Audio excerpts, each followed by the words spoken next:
Have you ever wondered why he suddenly goes quiet? Why he pulls away just when the connection feels the strongest? You sense the love is real, the bond unbreakable, yet his silence feels like a mystery you can't solve. You're left questioning everything. Is it you? Is he confused? Or is the connection only one-sided? This emotional pause can feel like abandonment, but what if it's something far deeper, something sacred? In today's video, we're uncovering the hidden truth behind his silence. You'll learn why the divine masculine sometimes withdraws, not from lack of love, but from a soul that isn't yet ready to meet you in full truth. This is not about effort or desire. It's about sacred timing, deep embodiment, and a spiritual readiness he must awaken to on his own. Today, we'll decode the silent pull of sacred readiness and help you see why your union depends on this very moment of stillness. By the end of this video, your perspective on separation, silence, and surrender will be completely transformed. You'll no longer chase answers in confusion. You'll understand the divine purpose behind the pause. You'll begin to recognize that true love doesn't come when someone misses you. It arrives when two souls have remembered themselves deeply enough to meet in truth. This video will help you shift from waiting to embodying, from wondering to knowing. And most of all, it will realign you with the sacred trust that your divine masculine is not lost. He is remembering. Type, "I choose embodiment over effort" in the comments below if you're ready to align with this truth. And don't forget to like, subscribe, and share this with someone who needs this message today. Your union is not delayed. It's divinely prepared. Let's dive in. Number 1. The silent struggle of sacred readiness. He is not turning away from love because he doesn't feel it, nor is he running because of coldness or detachment. What you are witnessing is something far more complex, far more sacred, an invisible war unfolding within his soul. There's a tension, a pressure that words cannot name. He reaches for you, only to retreat. He touches the edge of connection, then pulls back into silence. You feel it, not just in the moments he's gone, but in the invisible space he still occupies. His energy lingers, his soul whispers, and deep inside you know, he is not avoiding you, he is facing himself. This is not about fear of commitment, it's about the sacred preparation that must happen before he can fully choose you, not just with his words or actions, but with the wholeness of his being. True union, after all, cannot be built on longing alone. It cannot be sustained by desire or proximity. It must emerge from spiritual alignment, from a meeting of souls that have both returned home to themselves. He cannot show up for you until he has fully met the parts of himself he once buried. And that journey, though silent, is powerful beyond measure. So when he disappears, when he grows distant, when his love feels quiet but not absent, trust that it's not rejection, it's revelation. He is searching not for you, but for the version of himself that is ready for you. And no matter how much love you offer, how deeply your heart holds space for him, this is a door only he can open. It is a sacred solitude that no amount of external effort can rush. The real question is not, why is he pulling away? The real question is, can you remain anchored in your own light while he finds his? Can you hold the frequency of love without becoming the waiting? Can you honor his path without losing yourself in the silence of it? Because sacred love does not ask you to wait. It asks you to become. And as you rise in your own embodiment, you become not just the partner he longs for, but the mirror that awakens him. This is not abandonment. This is alchemy. And it always begins within. Number 2, the core wound, unworthiness and emotional survival. What holds him back isn't a lack of love. It's something far more hidden, far more painful. It's the silent wound of unworthiness that lives deep in his nervous system, pulsing beneath every action, every silence, every time he pulls away. This wound isn't loud. It doesn't scream. It whispers. It hides behind ambition, behind the drive to achieve, behind the need to control what feels uncontrollable. And most of all, it cloaks itself in emotional distance. He doesn't push you away because he doesn't care. He pushes you away because the closer he feels to being seen, the more that old fear rises. What if I'm not enough? That fear lives in his cells, inherited from a world that rewarded strength but never softness, that honored performance but punished vulnerability. And so he learned to protect his heart by numbing it, to choose productivity over presence, to stay busy so he wouldn't have to feel. When love begins to feel safe, when you start to see the man beneath the armor, he pulls back. Not because he doesn't want intimacy, but because intimacy threatens the very identity he was taught to wear. The protector, the provider, the stoic one. These aren't just roles, they are survival mechanisms. They are the masks he put on to survive a world that told him his feelings were weakness, that sensitivity was shameful, that love must be earned through sacrifice and silence. To face this wound is to undo everything he thought he had to be. And that is terrifying, because while these masks may feel like barriers to love, they have also kept him safe. To take them off is to stand naked before himself, to feel every bruise, every belief, every ache he buried, just to keep going. So if he seems distant, don't mistake it for indifference. Know that he is wrestling with the most tender part of himself, the part that believes he has to prove his worth, even in love. And until he realizes that love doesn't require perfection, only presence, he will continue to protect himself from the very thing he longs for most. Healing this wound isn't about fixing him. It's about him remembering he was never broken. Number 3, the real initiation into soulful masculinity. The path to true union isn't paved with grand gestures or fairy tale romance. It begins with a quiet, personal revolution. For the divine masculine, love is not something he can fully offer until he first dares to meet himself in his deepest truth. This is not a journey of flowers and promises. It is a sacred initiation, one that calls him to step beyond the roles he's mastered and into the soul he's forgotten. Before he can truly meet you, he must return to the parts of himself he left behind long ago. The tender emotions he silenced to appear strong, the softness he buried under the weight of expectation, the intuitive knowing he dismissed to become what the world demanded. He must reclaim the tears he was never allowed to shed, the vulnerability he feared would make him weak, and the longing for connection that was never given permission to breathe. This is not a breaking, it is a becoming. The divine masculine must unlearn the belief that his worth is measured by how much he can fix, provide, or protect. Because sacred love does not require a savior. It requires presence. It asks him to feel, to stay, to listen, and to stand grounded in his heart, not just in moments of passion, but in the mundane, the raw, the real. His true initiation is not into power, but into presence, not into control, but into surrender. It is through this alchemical transformation that he rises, not as the man the world applauds, but as the masculine the soul recognizes. One who leads with compassion, one who holds with gentleness, one who lives in alignment, integrity, and emotional maturity.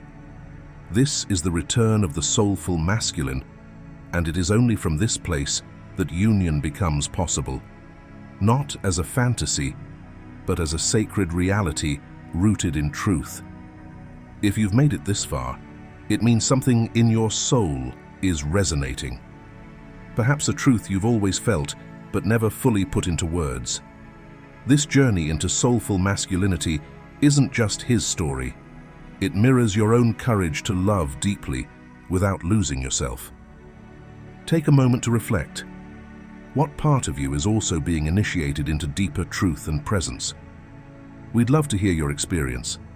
Share your story in the comments, or if you're not ready to speak, simply type, "I honor the sacred unfolding," as an affirmation of your path and his. Your voice matters. Your energy shapes this collective healing. Let's rise together. Number 4. The feminine frequency, the magnetic power of stillness. There is a sacred energy that lives within the divine feminine, a frequency so potent it cannot be pursued, chased, or demanded. It cannot be forced into action or willed into being. This energy arises not from doing, but from being. Her power is not found in control or persuasion, but in her unwavering presence. She no longer feels the need to fix what's broken or chase what's running. Instead, she chooses to breathe deeply, to ground herself in the sanctuary of her own body, and to embody the truth of who she is. She learns to surrender the weight of urgency and rests into her peace, a peace that radiates a frequency far more magnetic than any words or actions could ever be. This is the frequency that calls him home.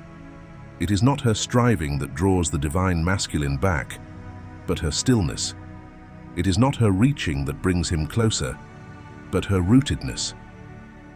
When she stops holding the emotional weight for both of them, when she stops dimming her light to make him comfortable or carrying the burden of their healing alone, she rises into her own sovereignty. She chooses wholeness, not waiting. She chooses embodiment, not expectation. And in that shift, something miraculous begins to unfold. She becomes the silent invitation. But this invitation does not emerge from lack or longing. It is born from alignment, from inner union, from the frequency of "I am enough." She no longer sends signals of desperation, but of divine completeness. She no longer begs for love. She becomes it. And when her field is filled with that kind of authentic presence, he cannot help but feel it. He senses the shift, not because she's calling his name, but because she's no longer trying to rescue his soul. Her presence, her peace, her embodied truth. These are the things that stir his awakening. Her stillness speaks louder than any plea. Her radiance reflects what he's been running from, not her love, but her power. And as she remains in her essence, without chasing, without forcing, she creates a space that beckons, not with noise, but with resonance. In the end, it is this stillness that reopens the door, not by asking him to come home, but by becoming the home he never stopped searching for. Imagine a woman named Lila. For years, she tried everything to make her divine masculine stay. Long messages, emotional conversations, spiritual explanations, even silence used as strategy. But nothing worked. He would come close, then disappear again. One day, something in her shifted. She stopped performing love and began embodying it. Instead of focusing on him, she focused on herself. She started walking barefoot in the morning sun, meditating with her hand on her heart, creating beauty in her home, laughing with friends, and crying when emotions needed to move. She wasn't pretending to be over him. She was simply returning to herself. And without warning, he began to feel her again. Not the version that was chasing him, but the version rooted in her body, glowing with peace. One night, he messaged her, not because she reached out, but because her energy had changed. This wasn't magic or manipulation. It was the natural magnetism of a woman who finally remembered who she was. In letting go, she became the invitation, and in her stillness, he found the safety to return, not to fix her, but to meet her. Number 5, inner union, becoming the frequency before the form.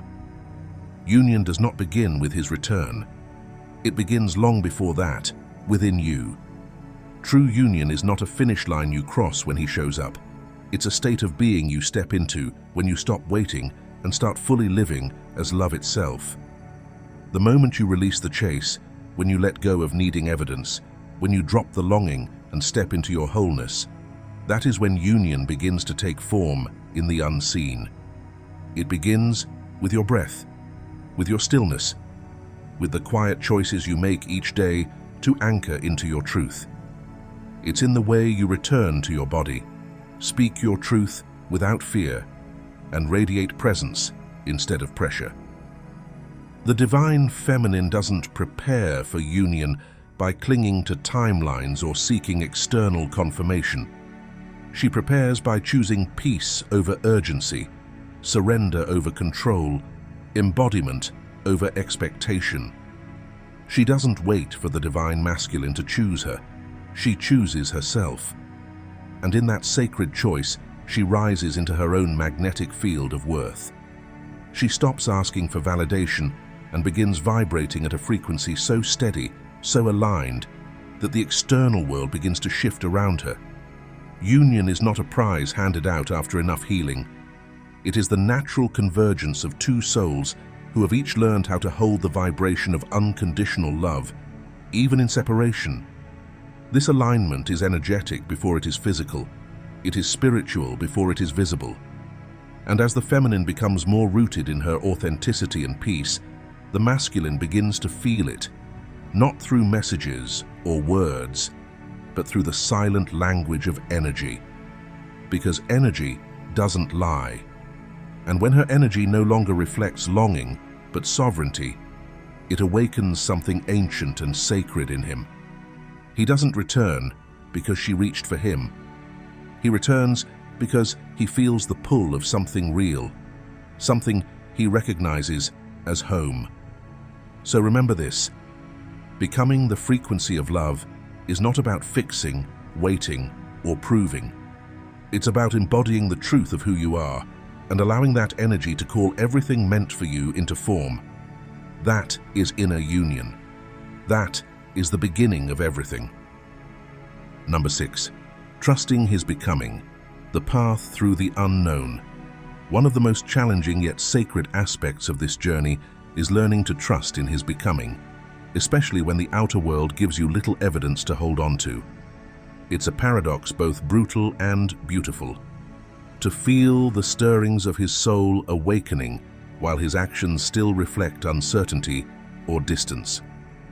Your heart senses the truth before your eyes can see it. Your intuition isn't wrong. It's just aligned with a timeline that has not yet unfolded. And that knowing, that silent whisper from your soul, is the very bridge between now and what is to come. But trusting his becoming does not mean placing your life on hold. It does not require you to dim your light, shrink your needs, or survive on emotional breadcrumbs. It is not passive, and it certainly is not permission to abandon yourself. Real trust is active. It is fierce. It is the decision to keep growing, expanding, and honoring your own path while still holding space for his. You do not pause your evolution while waiting for him to catch up. Instead, you continue rising, and that rising, that embodied love, becomes the light that guides him forward. To trust is not to force. It is to witness the divine blueprint within him, even while he is still peeling away the layers of fear, ego, and old programming. It is to see the king in him, even as he is unlearning the wounds of a boy. It's recognizing that your connection is not linear, not bound by time, and not dependent on constant confirmation. You are not delusional for feeling his energy.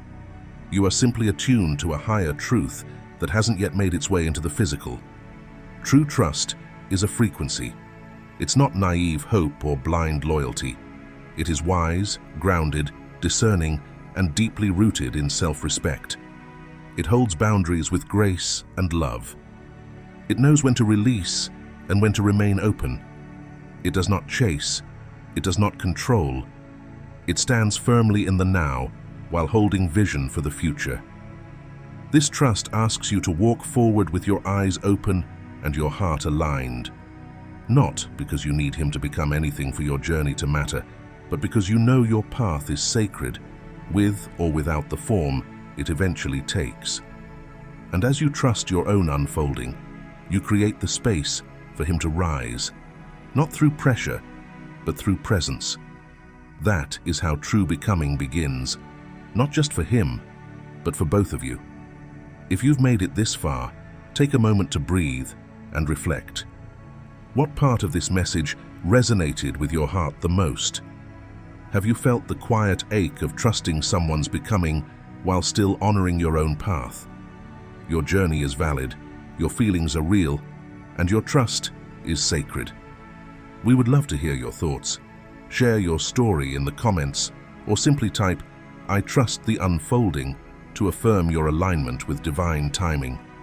Your voice matters, and your truth might just be the light someone else needs to see today. Let's continue together, deeper into the next layer of the twin flame journey. Number 7. Sacred preparation. Tending the inner garden of union is not something you pursue with desperation. It is something you energetically prepare for, something you become truly available to receive. It's not about efforting your way into love, but about clearing the space within you so love has room to land. Like a sacred garden, your inner world must be nurtured, watered, and pruned. You tend to it not for show, but because your soul knows that divine union begins long before two bodies meet. You begin by gently pulling out the weeds of doubt that once told you love must be earned. You remove the decaying roots of past patterns that kept you stuck in cycles of lack and fear.